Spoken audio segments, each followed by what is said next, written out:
Hello friends, ప్రస్తుతం గుండె నిండా గుడిగంటలు సీరియల్ ద్వారా తెలుగు ప్రేక్షకులని ఎంతగానో అలరిస్తున్న బాలు నవ్వు వెనక ఎంతో విషాదగాథ ఉంది. బాలుకి పెళ్ళయిందన్న విషయం మీకు తెలుసా? బాలుకి పెళ్ళయి 2 నెలలకే విడాకులైతే తీసుకున్నాడు. తాను ఎంతో మనస్ఫూర్తిగా ఇష్టపడిన అమ్మాయిని ప్రేమించి పెళ్లి చేసుకున్న బాలు అసలు 2 నెలలకే విడాకులు తీసుకోవడానికి గల కారణం ఏంటో తెలిస్తే మీరైతే షాక్కి గురవుతారు. బాలుది చాలా పేద కుటుంబం. కష్టపడితే తప్ప ఇల్లు అయితే గడవదు. అయితే బాలు తమిళ్లో ఒక సీరియల్ చేస్తున్నప్పుడు ఆ సీరియల్ హీరోయిన్‌తో అయితే ప్రేమలో పడడం జరిగింది. ఇంకా ఆ హీరోయిన్ కూడా బాలునైతే ప్రేమించడం జరిగింది. బాలు ప్రేమించిన అమ్మాయి అప్పటికే బాలు కంటే కూడా కొంచెం ఫేమస్ అనే చెప్పవచ్చు. యూట్యూబ్‌లో ఒక వెబ్ సీరీస్‌లో నటించింది. అలాగే విజే సంయుక్త అంటే తమిళ్లో తెలియని వాళ్ళంటూ ఎవరు ఉండరు. అయితే ఈమెకి టిక్‌టాక్, ఇన్‌స్టాగ్రామ్‌లో కూడా చాలా రీచ్ అయితే ఉంది. ఆమెని అవకాశాలు అయితే బాగా వెతుక్కుంటూ వచ్చేవి. అయితే వీళ్ళిద్దరూ ఇన్‌స్టా రీల్స్ అలాగే టిక్‌టాక్ రీల్స్ అయితే అప్పట్లో తెగ చేసేవాళ్ళు. కానీ వీళ్ళని చూసి మాత్రం ఎవరు వీళ్ళిద్దరూ ప్రేమించుకుంటున్నారు అన్నట్టుగా అయితే చూడలేదు. ఎందుకంటే సంయుక్త చాలా మందితో ఇలానే రీల్స్ చేసేది.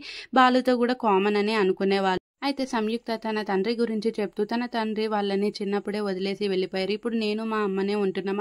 అలాగే పాస్ట్‌లో నాకు ఒక లవ్ స్టోరీ ఉండేది. అతనితో బ్రేకప్ కూడా అయిపోయిందని బాలుకి చెప్పడంతో, ఇంత ఓపెన్‌గా ఉండే అమ్మాయి ఈ రోజుల్లో ఉంటుందా? ఇన్ని నిజాలు చెప్పేసింది. తినే నాకు కరెక్ట్ అనుకుంటూ ఇంకా బాలు అయితే తనని పెళ్లి చేసుకోవడం అయితే జరిగింది. కానీ పెళ్లైన తర్వాతనే ఆ అమ్మాయి అసలు రూపం అయితే బయటపడింది. ఇంకా బాలు వాళ్ళ ఇంటికి తనని తీసుకువెళ్లడంతో ఇంకా బాలు వాళ్ళ ఇల్లు చూసి ఆ అమ్మాయి అయితే షాక్‌కి గురైంది. అసలు ఆ ఇంట్లో ఏమీ లేవు. చాలా చిన్నది. నేనిక్కడ ఉండలేను. వెళ్ళిపోదాం నడువు అంటూ అనడంతో బాలు అయితే రాకపోవడంతో ఇంకా తను వాళ్ళ అమ్మకి ఫోన్ చేసి వాళ్ళ అమ్మతో వాళ్ళ ఇంటికైతే వెళ్ళిపోయింది. జరిగిన మ్యాటర్ అంతా వాళ్ళ నాన్నకైతే చెప్పింది. వాళ్ళ నాన్న అయితే బాలుని నిలదీశాడు. అసలు నీకేమీ లేదనేసి మా అమ్మాయికి ముందే ఎందుకు చెప్పలేదు? మా అమ్మాయిని ఎందుకు మోసం చేశావు? అంటూ బాలుని అయితే వాళ్ళ నాన్న నిలదీశాడంట. అయితే కొన్ని రోజుల తర్వాత హనీమూన్‌కి వెళ్దాం అనేసి మళ్ళీ సంయుక్త బాలునైతే అడిగిందంట. బాలు ఇప్పటికే పైసలు లేవు.